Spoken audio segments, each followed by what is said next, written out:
Hey, what's up everybody? Josh here, and today I'm going to show you how to upgrade your MacBook Pro's hard drive from a regular hard drive to an SSD. Now there are a lot of obvious performance advantages for doing this, but it's not always the easiest thing to do. So I'm going to go ahead and lay out what you need to get started and the whole process from start to finish so that you can do it safely and make sure that you don't completely destroy your Mac. So alright, let's get started. First, you'll need a Mac. You're also going to need whatever SSD you've decided to put inside your Mac. You'll need a Phillips head screwdriver and a Torx 6 screwdriver. And if you're going to do it the fast way, you'll also need a USB to eSATA adapter. But before we get started with all the hardware, let's take care of the software first. The first thing you're going to want to do is clone your existing drive to the new SSD. You want to do this by plugging the SSD into a USB port using the cable. Once that's plugged in, you'll want to launch Disk Utility to prepare the disk for the operating system. You'll want to select your external drive. Make sure you choose the file system of Journaled Extended.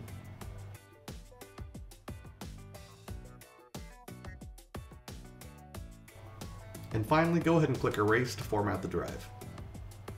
Next, you'll want to download a copy of Carbon Copy Cloner. Basically what the software does is take your existing drive and make the clone to the new drive very easy.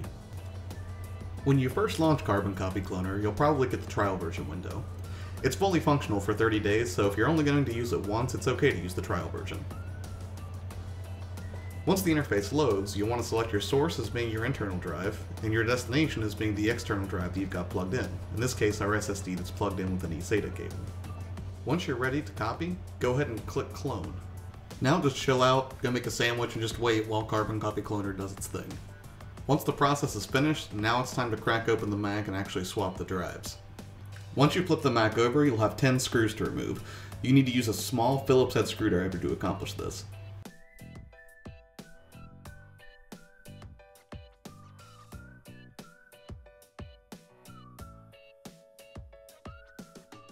Now that we've got all the screws out, we want to go ahead and just lift that lid off like that. We can set this over here for a second. If you've never seen the inside of a MacBook, that is what it looks like. Got your battery. Now something that warrants mention here, normally you want to use an ESD wrist strap, but as long as you touch the inside of the case to discharge any static electricity that might be built up, that should be sufficient. You just don't want to go handling a lot of components and, you know, shock it and burn it out or anything like that, but you should be okay. Alright, the first thing that we're going to do is we have to actually remove the screws here that are holding the hard drive in. So we'll go ahead and do that.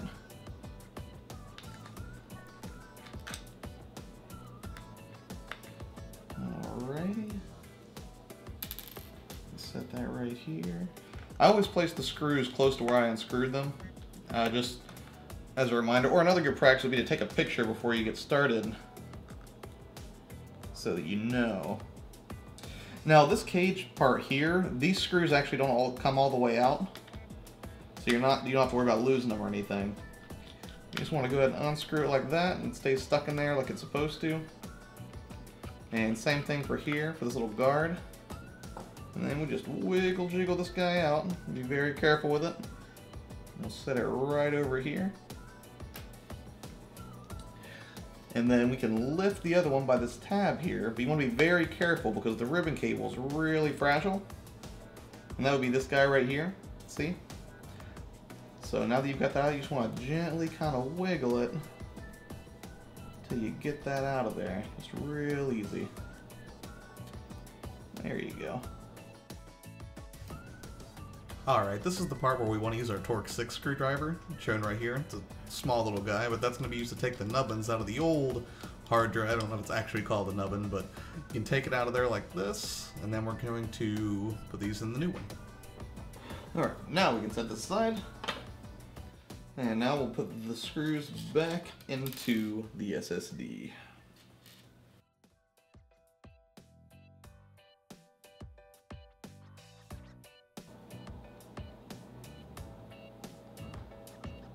There you go, just like that. Alright, and then we should be ready to drop this guy back in. Like so. Alright, so let's put this back together.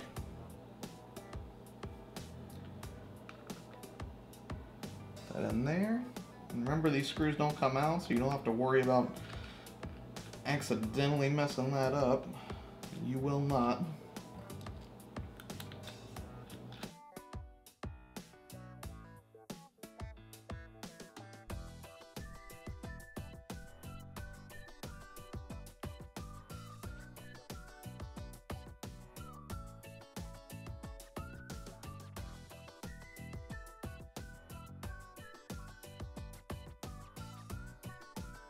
So that's it. Let's power it up and see if it works.